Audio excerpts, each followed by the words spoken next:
All right, so this is Obaid on behalf of American Income Life, and in this video, we'll be looking at our Freedom of Choice certificate. Okay, so let's start off with estate planning. Okay, before we move on to your Freedom of Choice certificate, let's talk about the estate. Okay, so estate planning, when it comes to estate planning, you do have to consider things like your legal fees, your probate fees, your tax liabilities, your credit loans, your funeral expenses, so on and so forth. Okay, so for your legal fees, you have to understand that your estate might take a while to settle down, okay, before your assets are given out to your beneficiaries because of family conflicts, okay, which could go on for years. Okay, your probate fees. Okay, so in Ontario, you do have probate fees to pay, okay, for your estate. Your tax liabilities. Okay, so if you have a policy gain, a capital gain, or anything of that sort, you'll have taxes to pay for your estate. Your loans. So if you did borrow money from the bank, whether it be mortgage, whether it be an installment loan for your car, any other loan from a private lender, okay, you will have your loans to pay off as well. Okay. Your funeral expenses. Okay? You'll have your funeral expenses to pay off as well. Okay. So statistically speaking, on average, it takes about 16 months to settle an estate. And this is in the States. You got roughly the same time frame in Canada as well. This is something that you might want to keep in mind when it comes to your funeral expenses. All right. So if it takes 16 months to settle an estate, when do you get your payments for your funeral expenses? All right. For the executor, now the executor is a person responsible for liquidating your estate to pay your loans, your tax liabilities, so on and so forth. It takes the executor roughly 570 hours on average to sell an estate. Okay. And this could be much longer depending on the size of the estate. Okay. Now, if the compensation for this executor was $18,000, okay, for a small estate, it could be much higher for an estate with multiple properties, for more than one property. Okay. The average estate, they spent about 12,400 or 12.4K on legal and accounting fees. Okay. Now, this could be because of family conflicts, because of typos, mistakes, okay, anything that the insurance company wasn't aware of. And because of that, you have a lawsuit, so on and so forth. Okay. So legal and accounting fees, you could end up paying 12,400. Okay, this is what an average estate pays for the estate. Okay. Family conflicts. Okay, so you do have lawsuits to consider. Yeah, because the beneficiaries are not happy because of the allocation made from your estate. Okay, this could be because of the trustee as well. Okay, how your trustee dealt with the estate. Okay, so for example, further down you say somebody's grandmother passed away and they had a lawsuit that went on going for about 9 years. Okay, so this is a long period when it comes to estate settlement. Okay. And if somebody passes away, you have funeral expenses to take care of right away. Okay? You can't wait 9 years for the payment. Okay. So apart from that, okay, the other example further down says this person had to reopen the case. Okay. After they settled their estate because of whatever reason. Okay. So these are some examples as to how your family conflicts could interfere with the settlement of your estate. Okay, probate fees. Okay, according to a 2021 survey by Canadian Lawyer Magazine, the average cost for a probate lawyer was $4,136. Okay, which is quite a lot of money. And our lawyers, they charge a flat fee. They could also charge an hourly fee. Okay, so this is just your flat fee. And this could be something on the lower end, okay, which means you could end up paying much more for your estate, much more than $4,136. Okay. Some of the factors that impact probate fees, okay, these are estate disputes, okay, location as to where you live, okay, estate, will, see, so the existence of a will, so on and so forth. Okay, so with multiple assets and beneficiaries, if you do have multiple assets and beneficiaries in your estate, you will end up paying a higher fee. Okay, something else that might impact your probate fees would be any disagreement amongst the beneficiary, okay, as to the allocation of the estate, okay, or as to how the estate should have been handled by the trustee, for example. Okay, geographical location. Okay, this location can play an important role. And your presence of will, okay, your will impact the fees as well. Okay, so this is a breakdown of your probate fees. Okay, the initial consultation could cost you anywhere between $250 to $500 for 2 hours. Okay, your document preparation could be anywhere between $1,000 to $2,000, between 4 to 8 hours. Okay, your tax returns and filings could be anywhere between $500 to $1,000.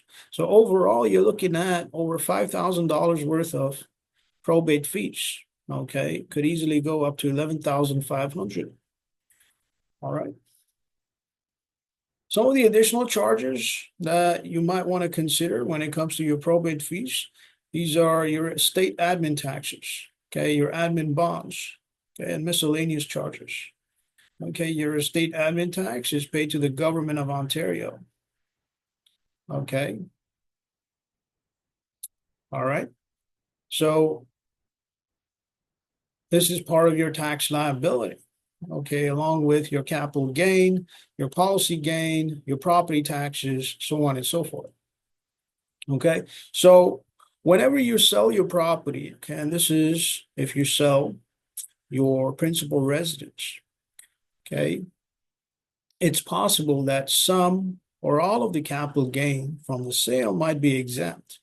Okay, however, if it is not exempt, if some part of it is still paid from your pocket, if there is tax owing on your principal residence, okay, this tax owing will be based on your capital gain, which means the higher the gain, the more the profit from the sale, the more you pay in taxes, okay, based on your income, based on the tax bracket, which is again based on your income.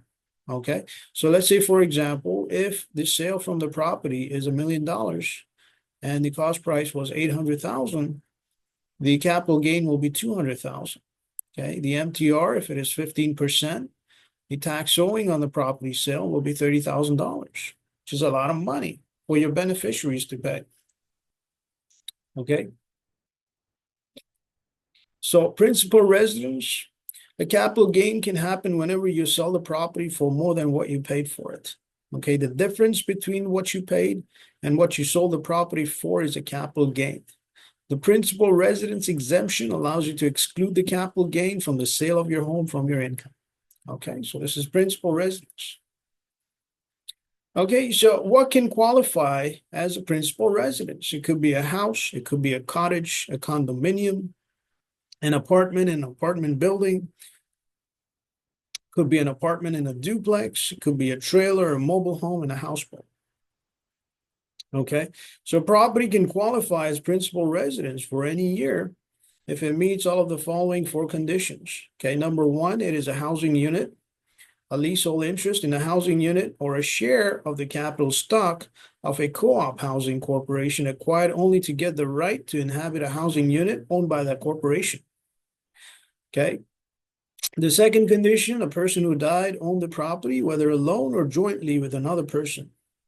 The third condition, the person who died or their current or former spouse or common law partner or any of their children ordinarily inhabited this property during their year. Okay, the last one, you designate this property as a principal residence. So these are 4 conditions that you have to meet for this property to be considered your principal residence. Okay. You also have your capital gains tax from your second investment, your second property, if you do have one. This could be a cottage, could be another house, Okay, if it is a cottage, okay, statistically speaking, cottage owners pay more in taxes, okay, than some of the property owners. Okay, so for example, according to a 2018 RE/MAX recreational property report, the average price for a waterfront cottage in Muskoka, Ontario was $1,027,000. In 2024, the average price was $1,412,237, $412,237. So if you bought in 2018 and sold in 2024, you'll have gained about $385,237. Okay. So this is your capital gain. Okay. Now, prior to June 24, you only had to pay 50% of your capital gain for your taxes. Okay. So unfortunately, since it's past June 24th, 2024, you will now have to pay 66.67%.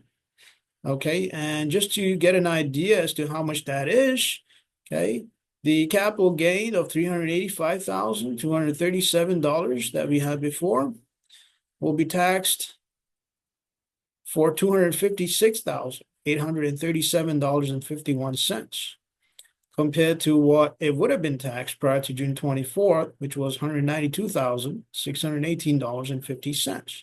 So it's a huge difference, right? Apart from capital gains, you also have your policy gains to think about. Okay, this could be from a policy transfer. It could be from an assignment. Okay, it could be from a partial or full surrender of the policy for your cash value. It could be when you annuitize your policy, your life insurance policy, to buy your annuity, to get yourself payments, monthly payments, rather than having to worry about your beneficiaries. Okay. It could be because of a disability before or after you get your annuity. Okay.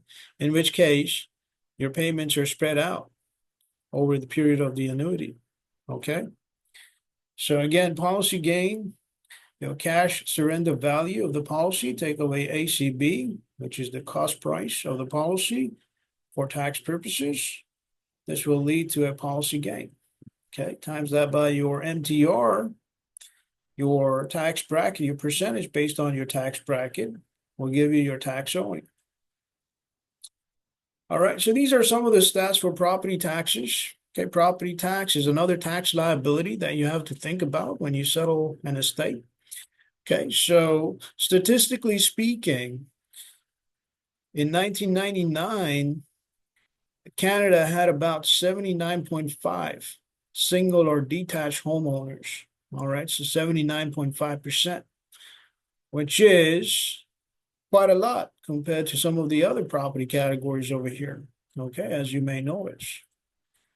All right, so overall, families in a single detached home paid the bulk, 81% of the $12.6 billion paid for property taxes in 1998.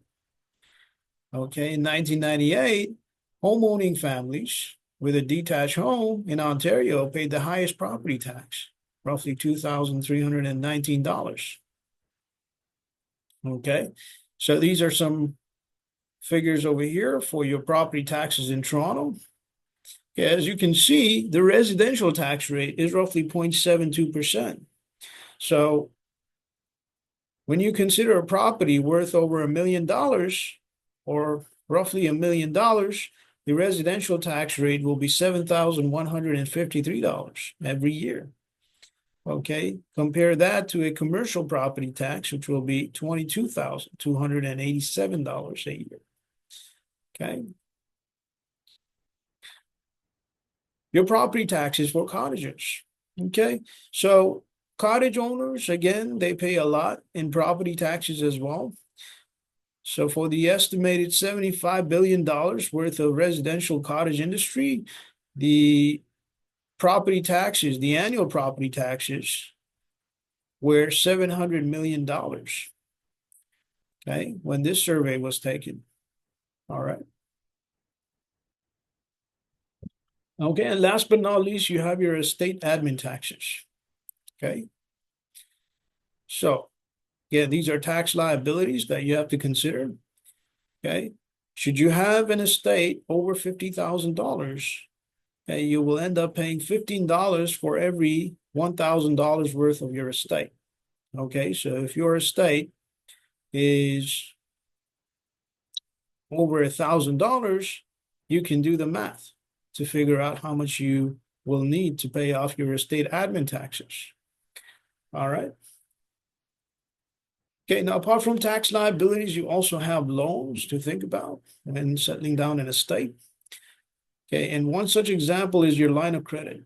Okay, the sources for a line of credit could be a bank, it could be a credit union, so on and so forth. Okay, for personal loan, it could be a bank, a third-party institution, so on and so forth.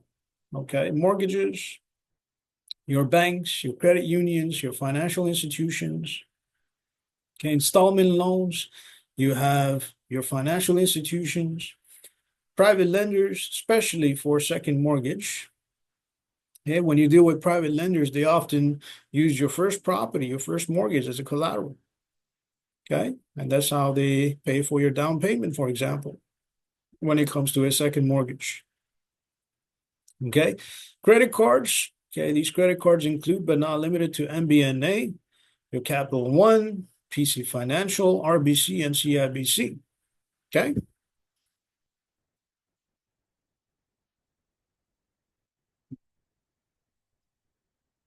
All right. Now, funding for your loan-related liabilities. Okay, so when we talk about funding, we're talking about funding for credit cards. Okay, so should you have payment protection plan in place? Should you have a payment protection plan for your credit cards?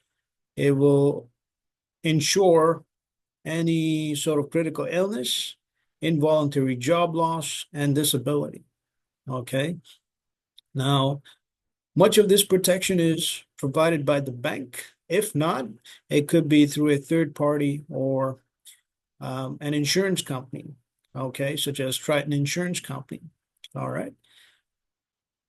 Second way you can fund your liabilities, you can pay off your loans, would be through an emergency fund. Okay, so many people set aside some money for any unforeseen event, and this would be your emergency fund. Okay, high interest savings account. Should you have a high interest savings account, this can pay for your tax liabilities, for your loans, so on and so forth. Okay, your investment products such as annuities, mutual funds, SEC funds, and ETFs that pay you dividends and interest payments. Okay, and the promising thing about investment products is that these products, if passed on to a beneficiary, will yield the same dividend and interest payments to your beneficiaries. Okay, your CSV, your cash surrender value. Okay, this could be from a whole life or a universal life policy. All right. All right, so assignment by definition, this is the transfer of property. Okay, so whenever you allocate a freedom of choice certificate, this is basically assigning your freedom of choice. All right, so your freedom of choice allocation is based on medical history, your lifestyle choices, employment, self-employment, so on and so forth. So if the allocation is for $20,000, $20,000 will go towards your funeral expenses. Okay, and if the allocation is for 20,000, and should the funeral expenses cost you less than 20K, the difference is paid out to your beneficiary. All right, so this is what a funeral home looks like, okay, for any kind of ceremony. All right, you also have coffins that are being sold in funeral homes. Okay, should you need one for burial. Okay, these are some of the services offered by your service provider. Okay, so by definition, when it comes to a burial, the body is technically buried in a coffin. It's placed in a coffin, and the coffin is then lowered down underground. Okay, so this is how a burial works. Okay, whereas when it comes to cremation, the body is burned to ashes, and the ashes are either kept at home by the beneficiaries or the family, or spread out in a water body like an ocean or a lake. Okay, now your mausoleum, yeah, whenever you walk into a cemetery, you might see some structures on the side with flowers all over them. These are your mausoleums. Okay, the flowers are basically meant for crypts inside the chambers of the mausoleum.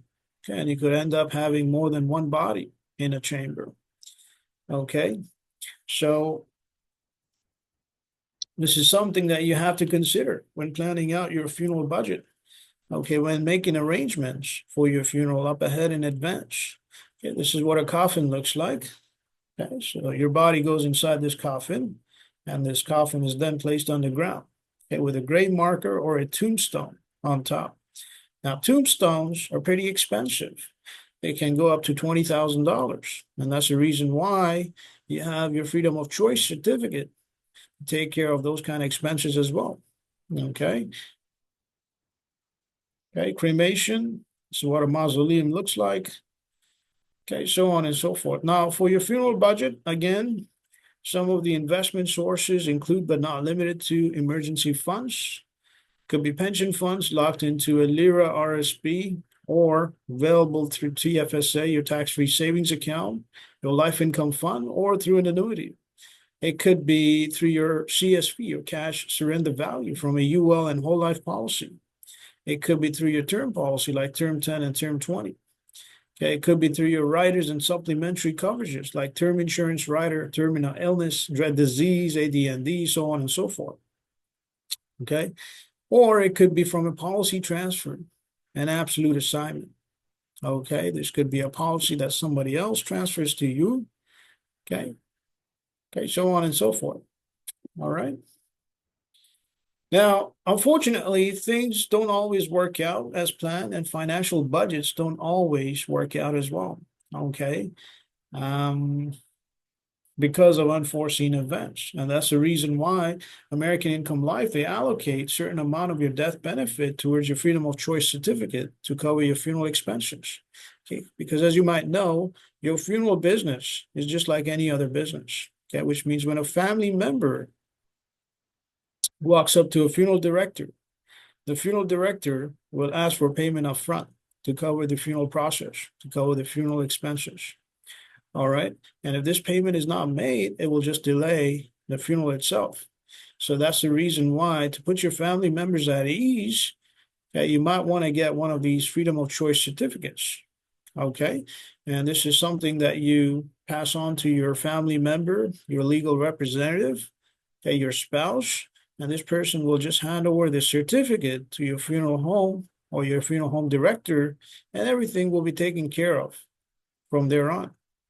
Okay, so this certificate, it gives you as a policyholder to pre-plan and choose from a number of funeral homes that accept the certificate nationwide. Okay, so basically, okay, you would need to call them up and see if they accept the freedom of choice certificate from American Income Life. In most cases, it would be a yes. Okay, so when it comes to allocation, okay, the allocation is based on a number of factors. Okay, the allocation to your freedom of choice, okay, the allocation for your accident benefits, your auto accident benefits, okay, your common carrier benefits. This is if you pass away while in transit, okay, while in a train, in a bus, or anything of that sort, in a plane, in an airplane. All right. Apart from that, you have allocations made for your hospital benefits as well if something happens to you. And this covers your emergency room benefit up to a certain amount, your daily hospital benefit up to a certain amount, and your ICU benefit up to 14 days. Okay. And just to reiterate, the reason why this is covered up to 14 days is because many families don't make it past 14 days in the ICU. All right. So,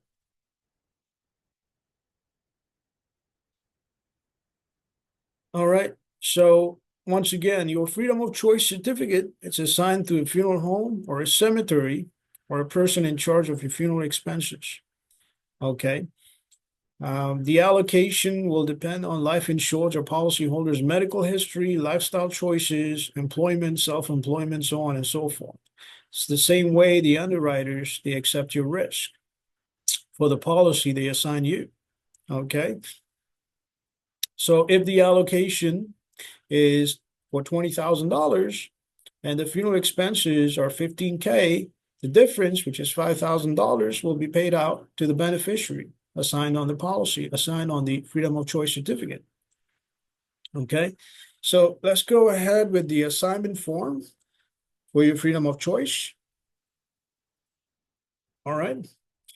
So this is what a freedom of choice certificate looks like. Okay. Now, right at the bottom, you can see there's a phone number. Okay. So this is the phone number your funeral director can call if they have any questions or concerns. And you, as a policyholder, may also call this number to figure out if the funeral home that you've chosen will receive and accept your freedom of choice certificate. Okay. And as I said before, in most cases, this would be a yes nationwide. All right. So you'll need the signature of the agent at the bottom. Okay. So this would be your life insurance agent. Okay. And then for the assignment form, you'll need to assign the allocation made for your freedom of choice certificate. Okay, so let's say the allocation was for $20,000. You'll need to assign $20,000. Okay. This is of your life insurance policy number. Okay, let's say 742-937-86 or 89. Doesn't really matter for this example's sake. Okay, and you can find this policy number on your policy summary page. Okay, this is your policy summary page, let's say from Manulife for a term policy. Okay, you can also find this number on an amendment. Okay, on a letter requesting additional requirements for underwriting. Okay, on an official premium receipt.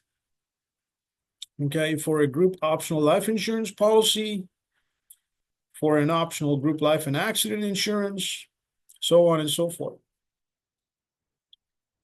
All right, so further down, okay.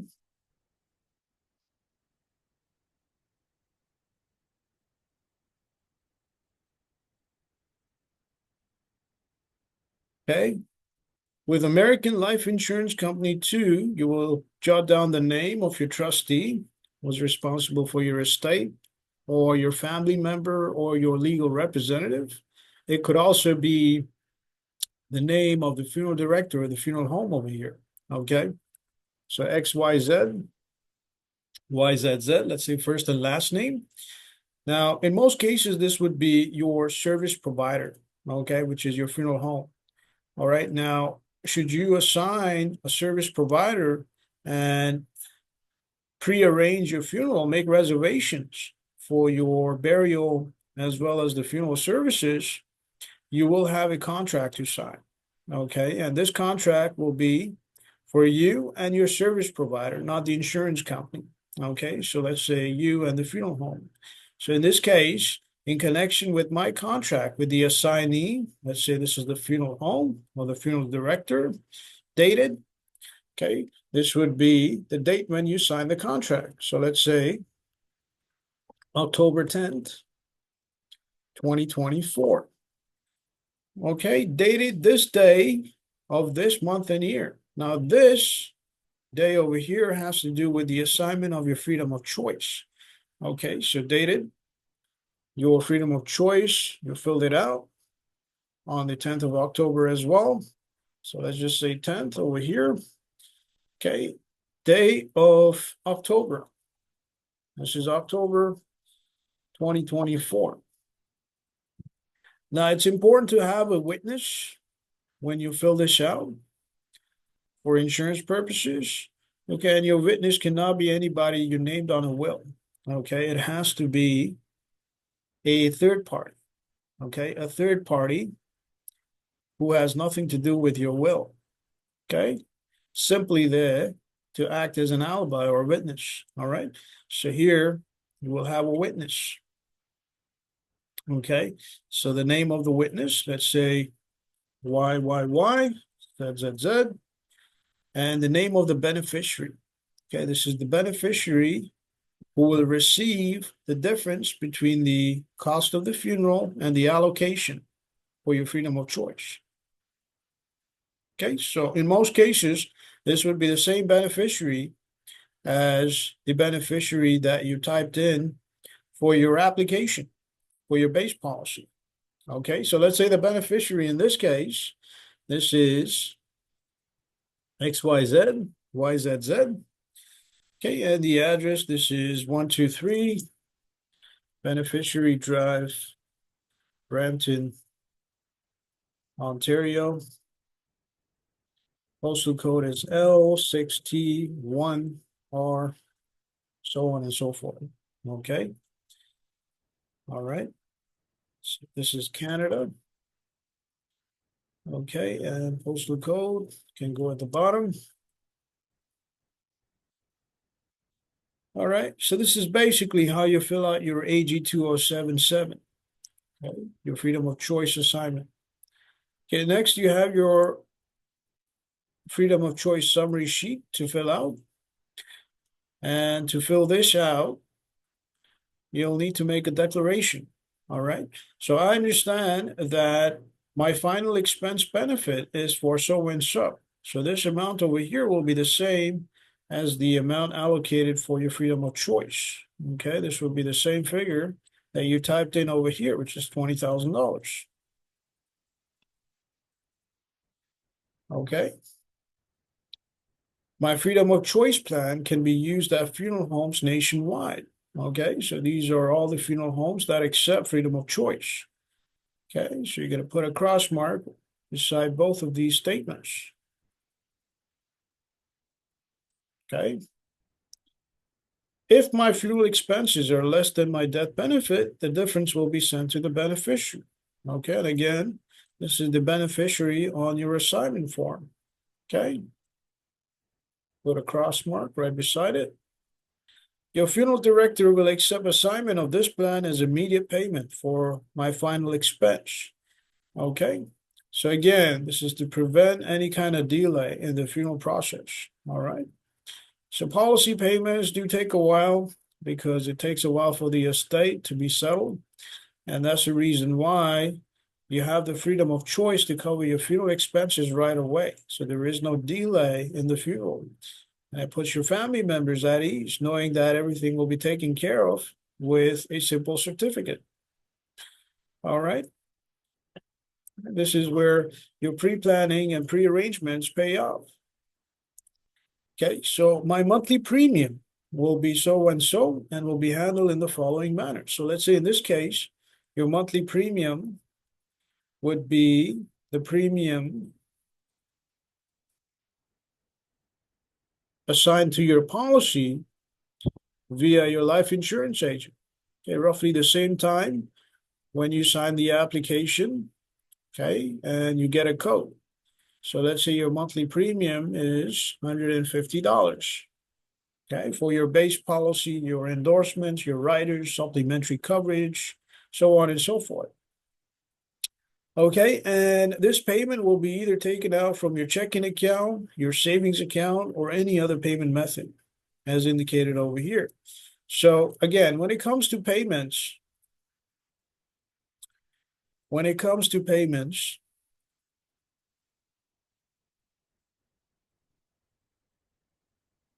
okay, all right, you're to list the same payment method, if possible, as the payment method listed on your application for your base policy and your riders. Okay, so for authorization, for pre-authorized payments, you will need to know your bank's name, so your depository name, okay, your city, this is where your bank is located, the state where your bank is located, the transit number, okay, this is where you opened your account, okay, your home branch. Your account number is the account from which the payments will be made. your type of account, whether checking or savings, the signature of the payer, the date, and requested draw date. This could be 2 weeks from the date. This is your requested draw date, 2 weeks from the date you sign the application, okay, and send it to your insurance company, okay? So this could be any day from today and 2 weeks from now, all right? So let's say for your summary sheet, you indicate that this is a draft from your checking account. If further down, you'll have to acknowledge that you understand that during the underwriting process, the following actions might be required. Okay, an APS statement from your doctor. If you're not sure what it looks like, this is what an APS statement looks like. Okay, this is for your medical exams. This is for your medical history. Okay, so on and so forth. Okay, so the APS statement will certify, will state that you were clear when it comes to your medical history and that there are no other surprises when it comes to your medical history. Okay, so that's your APS. Next is your in-home physical exam. All right, so for your in-home physical exam, okay, the insurance company will most likely send a nurse to your house who will collect blood samples, your urine samples, as well as your vitals. Okay, so he or she will measure your vitals as well, okay, so to make sure that everything is okay. All right, now apart from that, you have your oral specimen test. Okay, this is to assess your smoking status. Okay, all right, so with this test, should the insurance company find out any misrepresentation, okay, they do have the option to void the policy or charge you more in premiums. Okay, so that's your smoking status. Okay, apart from the smoking status, the insurance company might also need an inspection report. Now, the inspection report is usually provided by a third party. All right, and this is for your habits, your finances, your occupation, driving record, avocation, so on and so forth. Okay, so basically, this would be sort of like a private investigator that your insurance company hires, okay, for them to make sure that the information that you provided on the application is correct and accurate. Okay, and to make sure that there is no misrepresentation or fraud. All right. So basically, they might give you a call. One of their representatives might give you a call. And this is where you have to make sure that your home phone or your cell phone is available for you to receive these calls. Okay. As well as anything else relevant to the policy. All right, so put a cross mark right there. And further down, you have your agent's name. Let's say this is XYZ TTT. The phone number for that agent, 7129, as well as the code number. Okay, 123456. This is for the agent. All right, so this is basically how you fill out the policy summary page, your freedom of choice summary page. On behalf of American Income Life, this is Obey. Have yourself a great day.